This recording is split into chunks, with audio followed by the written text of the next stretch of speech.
Qui audet adipicitur. Who dares, wins. The Catholic Men's Podcast, Episode 28, Ministry of Ungentlemanly Warfare. Churchill needed a way to fight the Nazi onslaught that was more cloak and dagger. He loved the idea of clandestine spy operations, British soldiers behind enemy lines, sabotaging factories, assassinating high-ranking Nazis, and in general raising Cain. That's why, in 1940, he set in motion the Special Operations Executive, which was a mixture of brainy mad scientists, graying generals, and natural killers. They were the ones who laid the ground for modern-day spy operations. America learned everything from them. I got all this out of a book called The Ministry of Ungentlemanly Warfare by Giles Milton. Why am I reading this book on our podcast? Because I think that reading about war is manly, and seeing what hard knocks our forebears went through to keep the world free is truly beneficial for our soft generation. Names you need to know for this story. Gubbins. Major General Sir Colin McVean Gubbins was the prime mover of the Special Operations Executive in World War II. In other words, he was the head honcho. General František Moravec was Czechoslovak military intelligence officer before and during World War II. And now, we begin.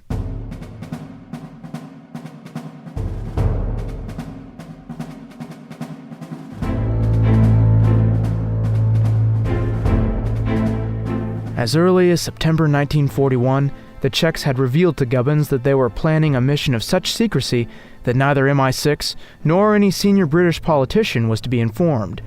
The secret came directly from Colonel František Moravec, the wily head of Czech intelligence.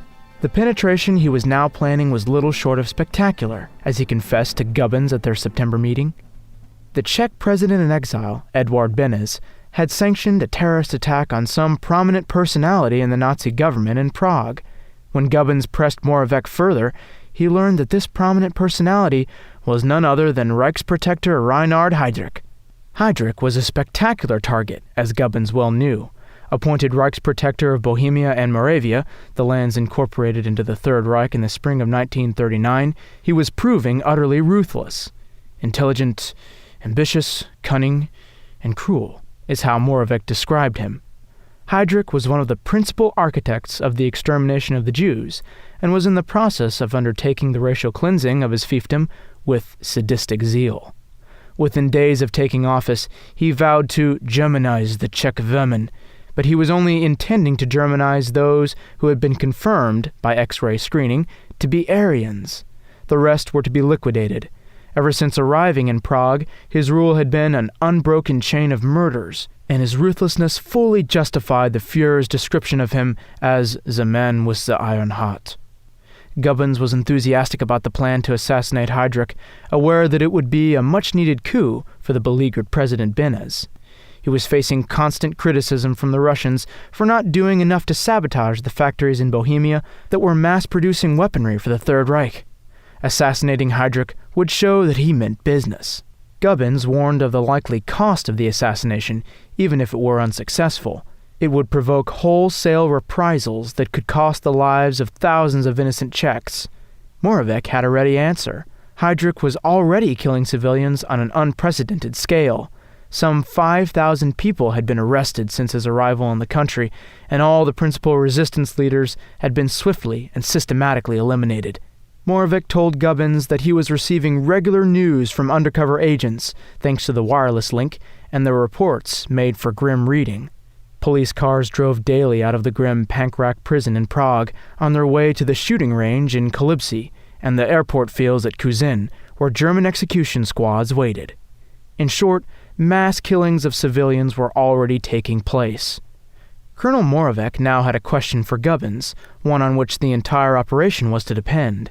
He asked whether he would help in this project by providing facilities for training and supplying special weaponry that was required. Moravec knew that without access to the specialists, the assassination stood very little chance of success. Gubbins had no hesitation about agreeing.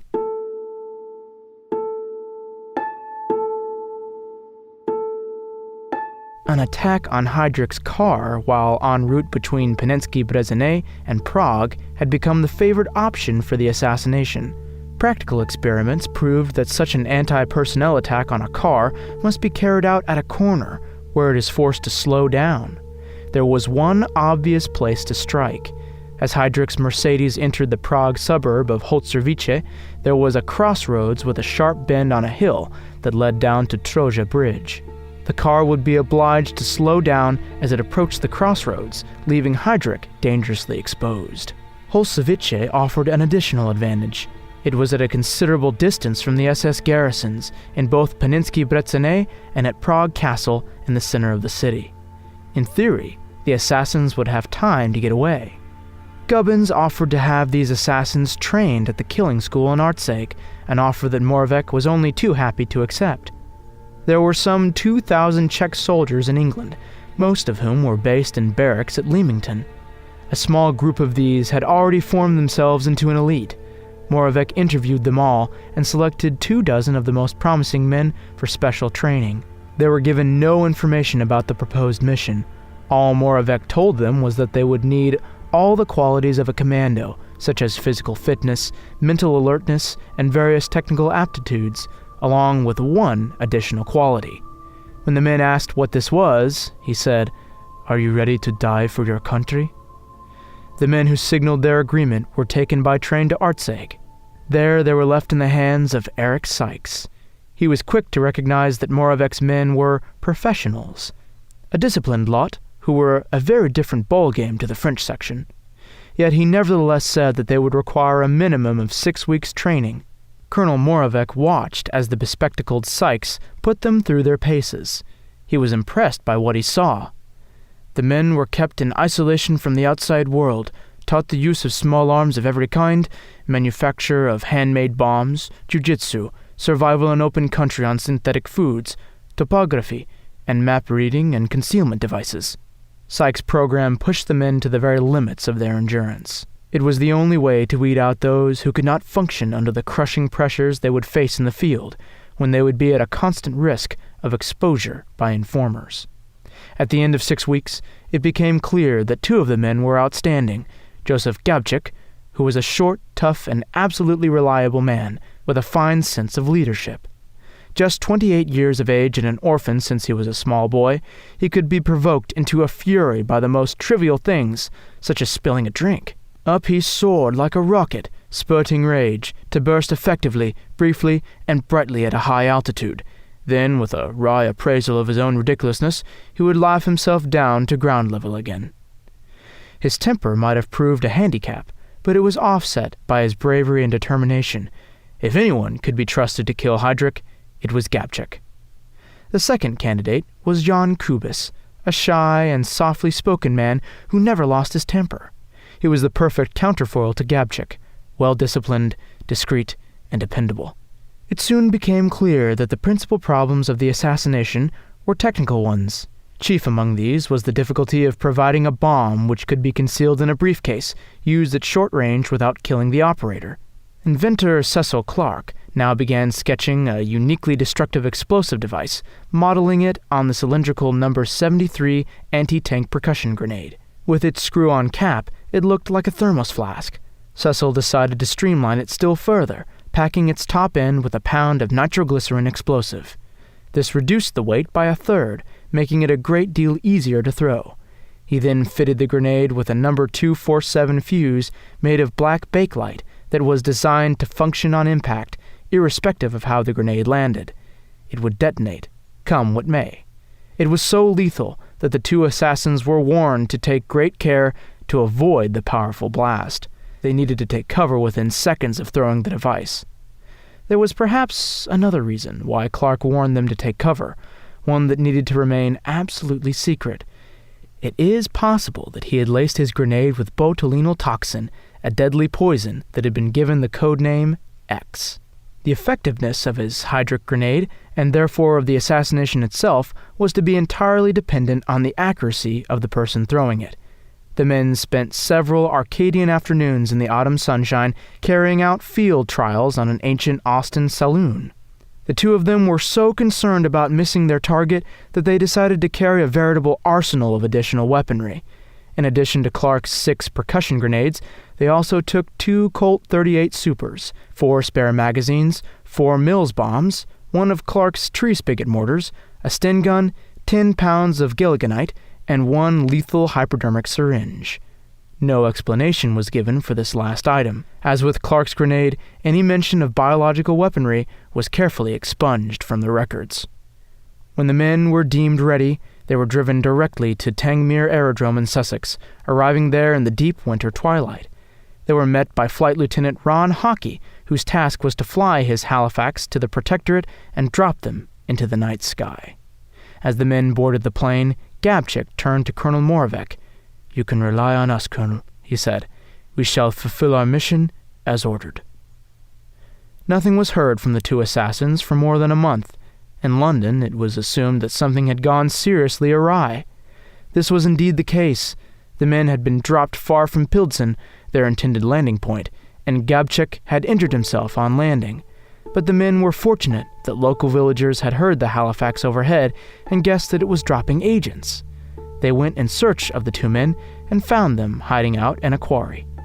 Gabchik and Cubis accepted assistance with great reluctance, for in doing so they were breaking the first rule of their mission: no contact with the local resistance. Yet they also realized that those locals had almost certainly saved the operation from being aborted. For the next 6 weeks, they were hidden in safe houses as they planned where and when to strike. Both men were confident in every aspect of the attack except one. They still didn't trust Cecil Clark's percussion grenade. When they headed to Holsovice Crossroads on the morning of the attack, they took the precaution of packing their Sten gun and Colt pistols, in addition to Clark's grenades. The weapons were placed in an old case and then covered in a thick layer of grass as a precaution against any police inspection. This was not as bizarre as it sounded. There was such a shortage of food in Prague that many people had started to breed rabbits. To feed them, they collected grass and weeds from the local parks. Gabchik and Cubis took a train to the suburb of Zizkov, where they collected bicycles that had been left for them at a prearranged spot.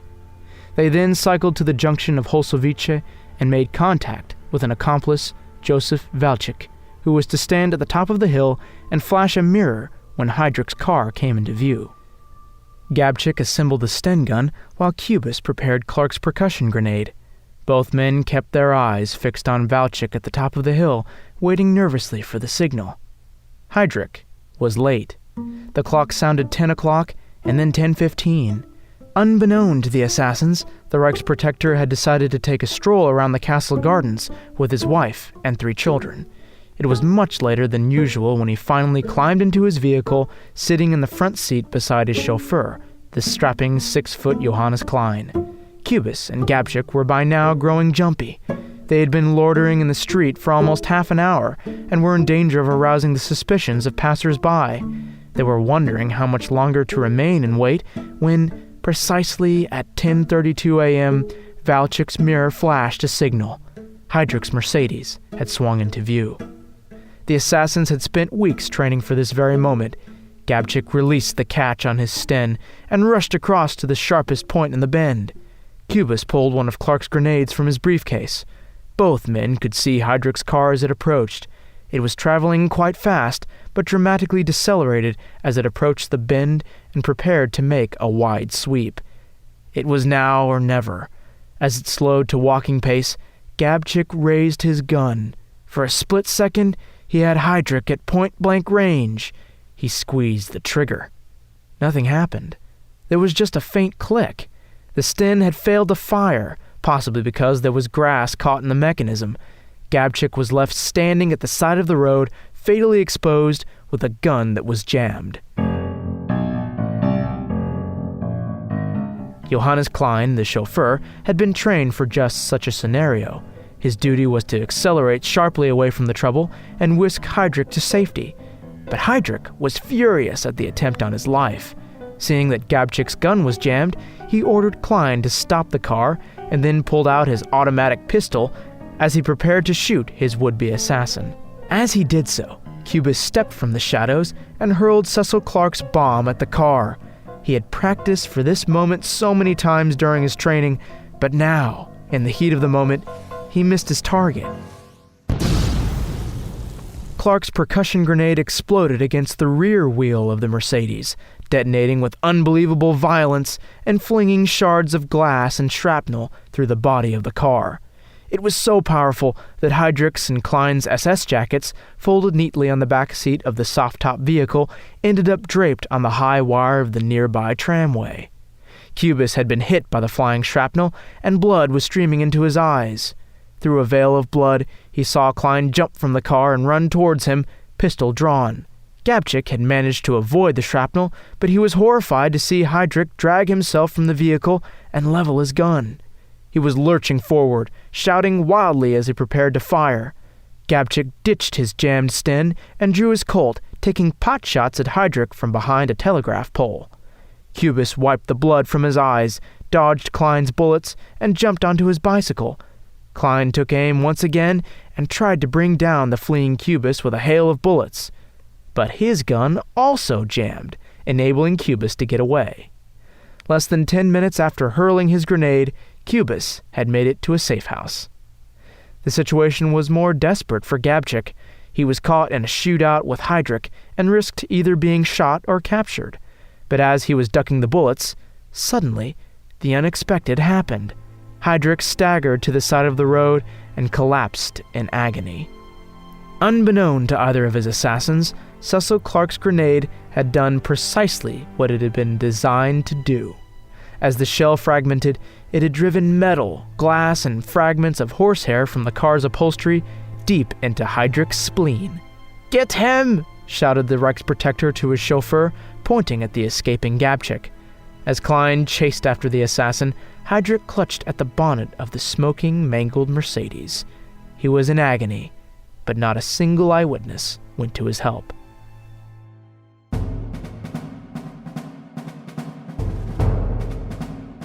Colonel Moravec was the first person in England to learn news of the attack, picking it up on Prague radio.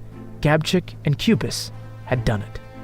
"Even should Heydrich not die," said Gubbins, "and it is to be sincerely hoped that he will, he must obviously be incapacitated for a very long time."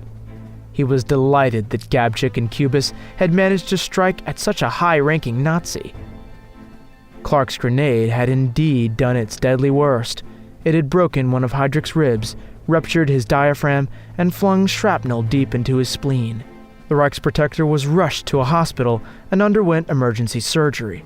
But Clark's grenade was to prove a very dirty weapon indeed. Septicemia soon took hold, and Heydrich breathed his last on the 8th day after the attack.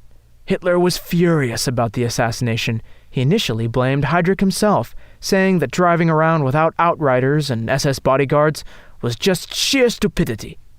But he quickly transferred his fury to the assassins, whose identity and whereabouts were still unknown. Winston Churchill expressed his full approval when he heard news of the attack.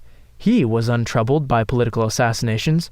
When President Roosevelt had asked him if the British had been involved in Heydrich's death, Churchill winked, but said nothing. There were some secrets too sensitive to be revealed, even to the American president.